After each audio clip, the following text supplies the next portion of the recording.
So today I'm going to read to you from this book, Princess Odyssey, On and Off the Record by Neal Karlen.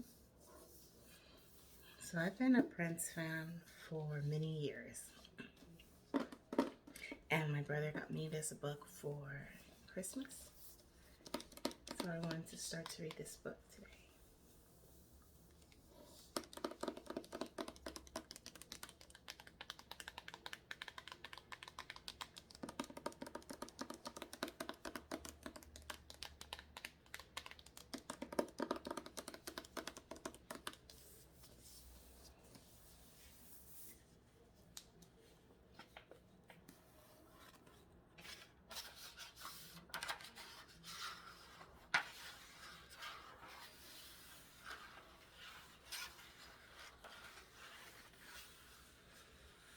It says, "This thing called life.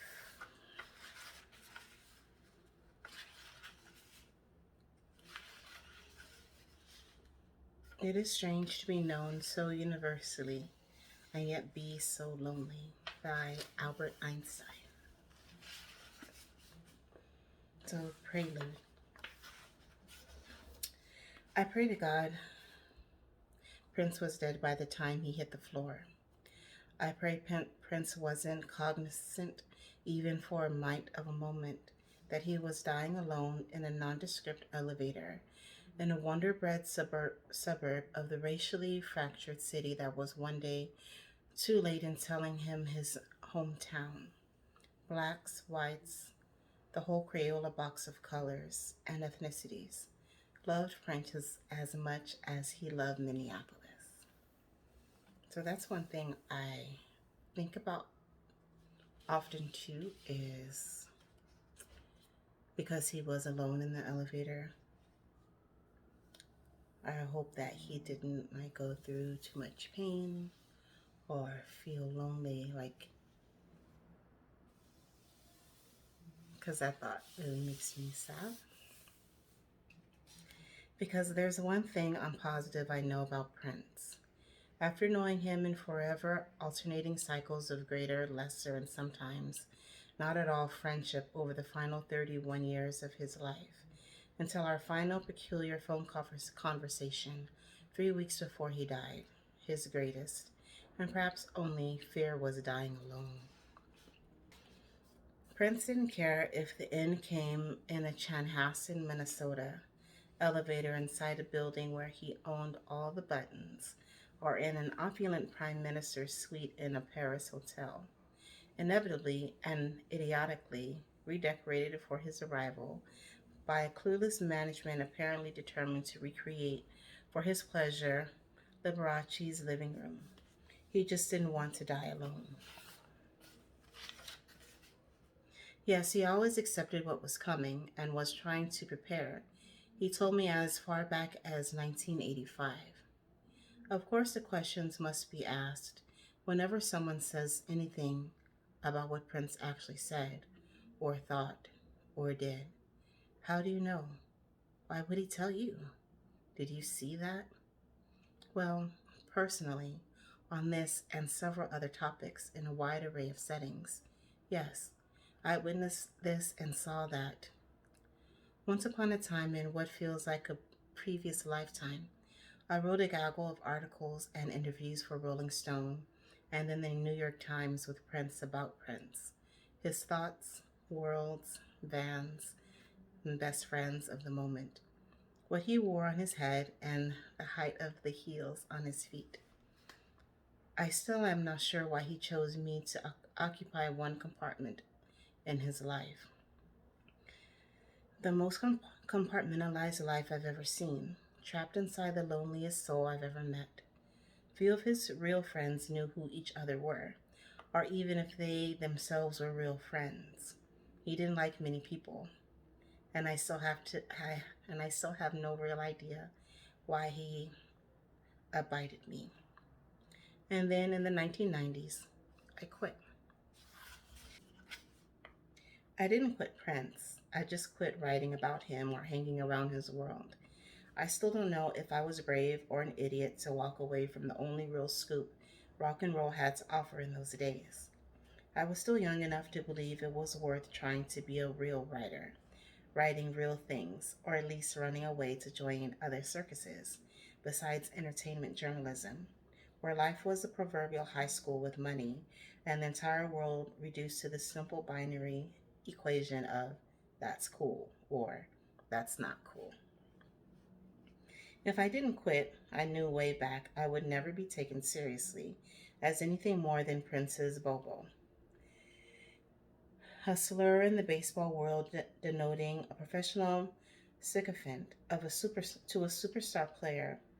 In rock and roll, I figured the equivalent Bobo might be, say, the only reporter someone like Prince would give interviews to or hang around with or divulge the inner meaning of his heels.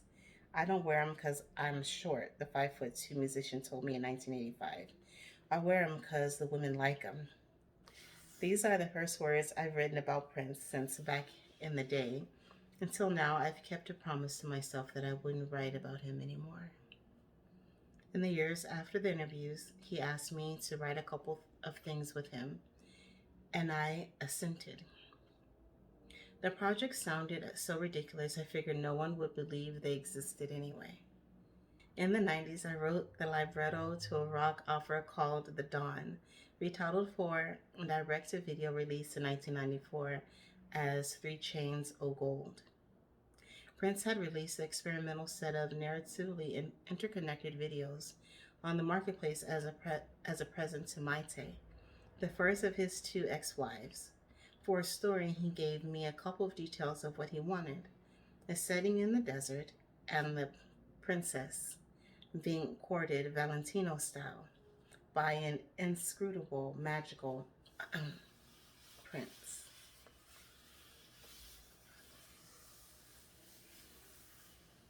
He also gave me the indescribable experience of catching a true genius in the act of being a genius.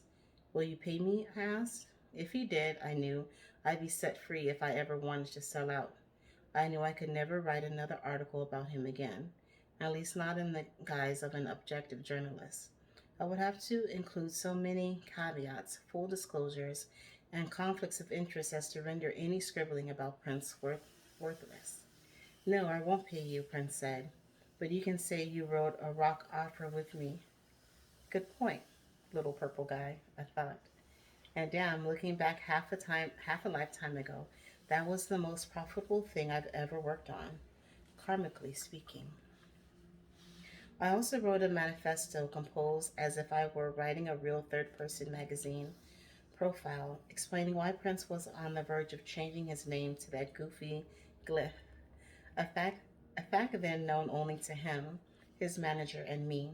He told me the manifesto was for a time capsule to be buried on the grounds of Paisley Park, with, among other things, his will. I have no idea if it ever was, though. There is proof that such a time capsule exists. I put my copy of the manifesto on the last century floppy disk in a Minneapolis storage locker where I kept memories I didn't know where to put.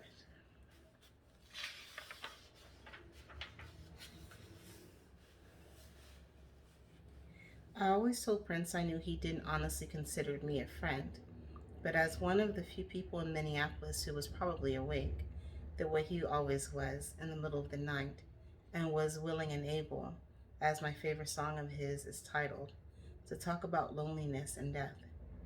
I even rubbed it in the opening of my third and last Rolling Stone story, featuring Prince on the cover, published in 1990.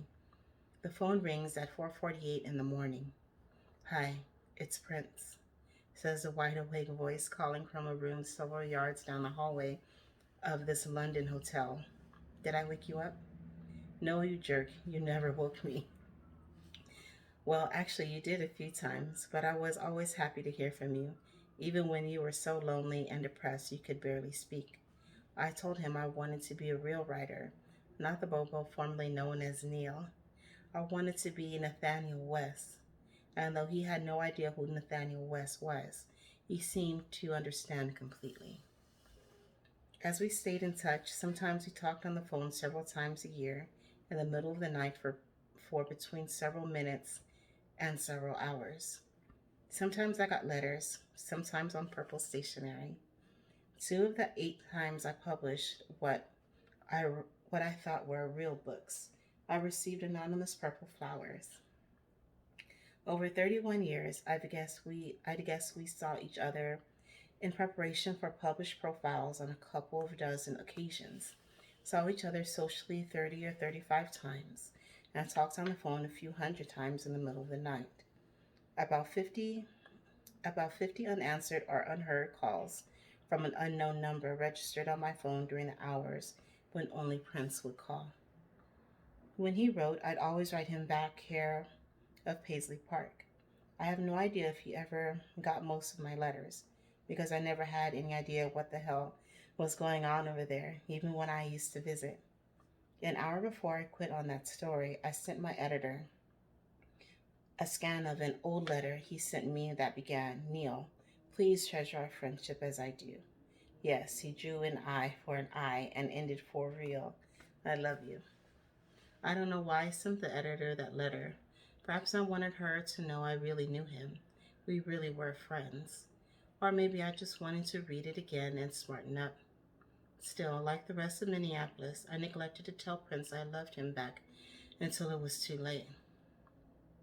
He once told me he believed in heaven, and he thought if he made it there, it would look exactly like Earth.